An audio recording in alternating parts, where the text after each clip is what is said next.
The LSAT is changing. There's no more logic games on the test, so how you study also has to change. LSAT has removed dozens of practice tests from LawHub. There used to be almost 100 released actual official LSAT prep tests. Now there are only 58, and you'll burn through them fast if you're aiming for a 170 or above. Today I'm going to share with you 10 things top scorers do that most people don't even think about. For those who don't know me, my name is Steve Schwartz. I increased my LSAT score from a 152 to a 175 on LSAT test day, and I've been teaching the LSAT since 2005. Today, I'm going to share with you 10 little-known ways to increase your LSAT score. The number one biggest thing most students don't realize is that there is value in redoing practice tests. You don't need to worry that just because you've seen it before, you've done it before, and your score is going to be inflated, you don't need to worry that you can't learn something from that test. Unless you would get a perfect 180 upon redoing that test, there is still some value to be derived because every question that you get wrong is an opportunity to learn something new. And if you're getting the same question wrong 2-3 times, you definitely have not yet learned the lesson you can get. That being said, of course, there are some official actual practice tests not available in LawHub, specifically LSAT prep test numbered 7, 9 to 16, and 18. These 10 exams are available in the original first 10 actual official LSAT prep tests book. It is still available on Amazon for roughly $20. There are a handful of others, not in LawHub, but that book of 10 actual official LSAT prep tests is the best source of material if you have already exhausted or will soon exhaust what is available in LawHub, especially important now that they've reduced the number of tests available. The second big strategy is review. Students too often neglect to properly review their mistakes. I have developed a framework for reviewing LSAT questions called the Socratic Review Method. It is a framework, a guideline, a template you can follow to help you pinpoint exactly what mistakes you're making and why on your practice tests or during your drilling so that you can extract the key insight to allow you to study more effectively going forward. We guide you through every element of the question. For example, in logical reasoning, it could be the stimulus, aka the argument or the fact set. It could be that you misunderstood something in the question stem, or it could be that you missed something in the answer choices, the tempting wrong answer, the unappealing right answer. We help you dissect the question from every angle so that you can avoid making that same mistake again. If you'd like our help engaging in this process specifically on the questions giving you personally the most trouble, you can check out the links below the video to find out more and to book a call with me and my team. We'd be glad to help you out. The number 3 little known strategy is to focus on the stimulus, not the question stem. So many students and so many prep companies focus on drilling LSAT questions by question stem type. And I understand why. It's because it is very easy to categorize questions by their question stem type. But the ease of categorization does not determine the value of drilling in that way. It is equally important, if not more important, to make sure that you thoroughly understand the stimulus, because the question stem and the answer choices only make sense in the context of the stimulus. If you don't understand the argument, then how are you going to properly evaluate the answer choices? If they're asking you to weaken an argument and they're asking you which one of the following, if true, would most weaken the argument, how can you tell if you don't know what the argument is actually saying? And so I'm encouraging you here to make sure that you know what is the method of reasoning in that stimulus. Is it correlation causation? Is it confusing necessary and sufficient conditions? Is it an ad hominem personal attack? Or is it a less common method of reasoning like system effect that shows up much less often than the others? Until you understand the argument, you're not going to be able to get the question right. And a lot of review properly done comes down to making sure that you know what is the conclusion, what is the evidence, how reasonable is this argument, what are they failing to consider, or what are they not bothering to explicitly state. So I'd recommend first and foremost, start there and consider how could you take a weakened argument or a weakened stimulus and turn it into a strengthened stimulus or a necessary assumption stimulus or a resolve the paradox stimulus with some clever manipulation. This is one of the tactics that we use as part of the Socratic review method when we are working with students aiming for 170 plus LSAT scores. If you are still in the low 160s or the high 150s, I would, of course, instead like the Socratic review method basics I mentioned earlier. The fourth little known strategy is to focus on pacing. I recommend in logical reasoning, if you have standard timing, meaning 35 minutes per section, that you aim to complete the first 10 questions in roughly 10 to 12 minutes to allow you to build up a time bank that you can then apply to the tougher questions later in the section.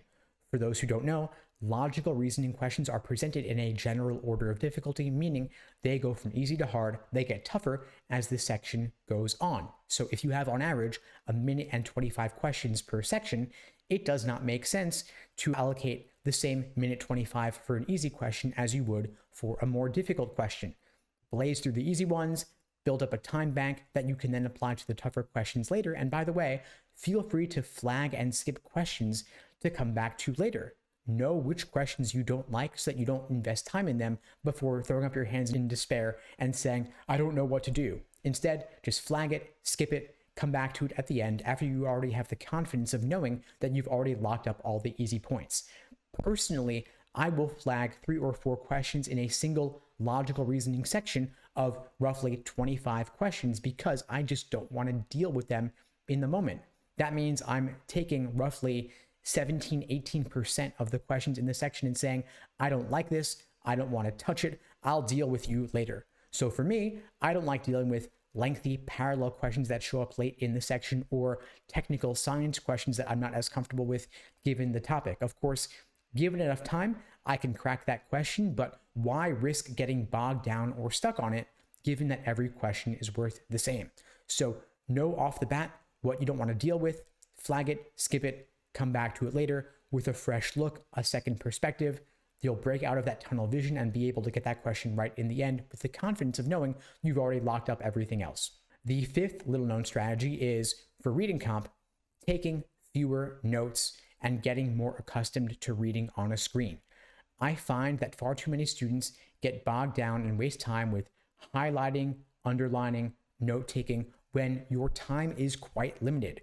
You have on average 8 minutes and 45 seconds per reading comp passage and the associated 7 or 8 questions, which means that most likely if you are spending, say, 3 minutes on your initial read of the passage and all the note-taking, you're already pretty pressed for time when it comes to solving the associated questions. You're going to have less than a minute per question. And of course, these questions are tough and the time goes by fast. So if you are engaging in overcomplicated, wordy note-taking or strategies that you learned from some reading comp textbook that don't actually work under real-world timed test day conditions, you're not going to have a hope of solving all the 7 or 8 questions associated. And so I've personally found that for myself and for my students, the fewer notes you take, the better. The students who do the best write very little or not even at all because it takes time to write things down and it takes time to read things. And of course, we are not really accustomed to reading difficult, dense text on a screen when we're more used to, say, social media or listicles. And so you might want to use a tool like Phrase Reader or Spreeder to help you get faster at reading difficult, dense text on a screen. You can just copy paste in an LSAT passage or some other academic type writing into that and put yourself on a reading comp treadmill of sorts to get better at reading that difficult, dense text more quickly. The sixth little known strategy is that taking tests in Law Hub is the best way to go. Far too many students are taking prep tests in some private prep company's platform or on Khan Academy when they don't properly mimic what test day itself is actually going to look like. Due to LSAC's licensing requirements, only Law Hub itself is even allowed to look like what you're going to see on test day itself. And so I recommend simulating test day with regard to the littlest details, including what the format of the test will look like, what the platform looks like, what is the font, what is the style of the buttons, what is the style of the countdown timer. All these little things make a big difference and you'd be surprised, but actually the highlighting tools and underlining tools on Law Hub and on test day itself don't really work that well. And the ones offered by private prep companies and Khan Academy actually work better, which means you're going to be in for a rude awakening when you discover on test day that the system you're dealing with when it actually matters with LSAC and with Prometric actually doesn't work that well. And you can't rely on the highlighting and the underlining. You don't want to discover that on test day. Get used to it. on your practice tests. And I do recommend taking at least 10 full-length timed practice tests so that test day itself will feel like just another run through. The seventh little known strategy is that mindfulness meditation can really help. It doesn't have to be spiritual or religious in nature. It could be as simple as focusing on your breath. And I think of it more like you're training a muscle. You're training a muscle of self-control and focus because, of course, we are human, we are animals, we have bodies, and we are prone to adrenaline affecting us when things really matter. Nerves can get the better of you. And if you can train your mind to focus on the task at hand, even with as something as arbitrary as focusing on your breath, you'll be able to ground yourself, to center yourself, to focus on the task at hand when you risk spiraling out of control because you don't know how to solve a given logical reasoning question, or you're not clear on what a reading comp passage is saying, when of course, if it was untimed or if it was in the comfort of knowing it's just a practice test, you'd be totally fine. But because adrenaline's getting the better of you on test day, you risk spiraling out of control. And so as little as 5 minutes a day of mindfulness meditation can really help, as simple as focusing on your breath to bring yourself back to the single question in front of you, and you're able to let go of what came before, and you're not yet thinking about what's going to come next. The eighth little known strategy is, again, focused on things outside the content of the exam. Things like sleep, diet, and exercise really do make a difference, not just within the 24 hours before the exam, but in the weeks and months leading up to the exam. Again, we are human beings. We are not robots. We are animals, technically speaking. And so these things, taking care of your body, taking care of your brain health, really does make a difference. If you've ever tried to do a practice test hungover, you know you're not going to do your best. If you're sleep deprived, you're not going to do your best. And so the more you can get yourself into a healthy routine, the better you're going to do. Exercise, of course, powers the brain as well. And so if you can get on a good diet, if you can do some simple exercise, nothing too crazy taxing, of course, but if you can get into a rhythm where you're going to bed early, waking up early, ideally, if your body supports that kind of rhythm and routine, all the better. The ninth little known strategy is getting obsessed with this exam and learning everything about it beyond just taking practice tests, beyond just studying prep materials, but for example, watch my interviews with a guy who used to write actual LSAT questions. They are available for free on YouTube.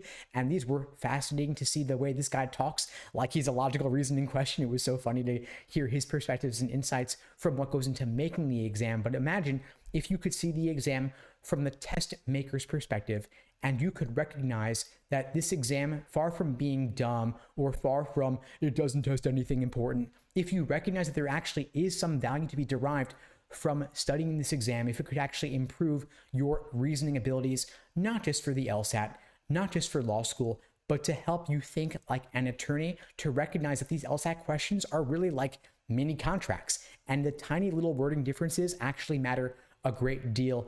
If you've ever tried to negotiate a contract, you would understand that comma placement and wording, the precision, really does make a difference. So treat this exam like it has something to teach you, because after all, the students who do the best on this exam are the ones who actually recognize that it has something to teach them. They don't think it's dumb. They don't think it's a waste of time. They realize they are getting something out of this exam beyond just the score out of 180. Obviously, we all want the score. We want to get into top law schools. We want significant scholarship money. But beyond that, we also want to improve our reasoning abilities because the exam has something to teach us. I'm going to share the 10th little known strategy in just a moment. But before I do, I wanted to let you know I have an 11th bonus strategy coming in just a few minutes. So stay tuned for that. But the 10th strategy is to choose your test day time the second scheduling opens. You can register for the LSAT months in advance, but you can't actually schedule a testing time on Prometric until a few weeks prior. And getting your preferred time slot is probably more difficult than logging onto Ticketmaster and hitting refresh to get tickets to a Taylor Swift concert. Believe it or not, Prometric's scheduling system is crazy. It is difficult, but you got to do it the second it opens because you don't want to be left taking the exam at 7 in the morning or 10 at night. I exaggerate, of course, but you get the point. And of course, some students do better in the morning, some do better in the afternoon, some do better in the evening. You know what works best for you and your schedule, especially given, say, for example, your other obligations or your body's rhythms. But to get your preferred time slot, choose it, book it. The second the scheduling opens, it'll be published by LSAC. They'll notify you in advance, but keep an eye on that for when it comes. And now finally, the 11th Bonus, little known strategy is to apply for extra time accommodations if you think you might qualify. LSAC used to be far too strict in granting extra time to those who deserved it. They would deny them. The pendulum has now swung the other way because they've gotten sued several times under, for example, the Americans with Disabilities Act by the federal government, also by a blind test taker who sued LSAC, and now that's why Logic Games is removed. Bottom line, LSAC is now granting lots of extra time accommodations for ADHD, testing anxiety, other conditions as well. Seek them out if you think you might qualify. You can get time and a half. You can get double time. I mentioned the 35-minute time constraint earlier. That time constraint is real. It is not easy. If you think you would benefit and you think you might qualify from getting time and a half or double time, definitely explore the accommodations route. And of course, if you'd like my help with this or any other element of LSAT preparation, if you're aiming for a 170 or above, you can check out the links below this video to find out more and to book a call with me and my team. In the meantime, I'll wish you all the best and take care.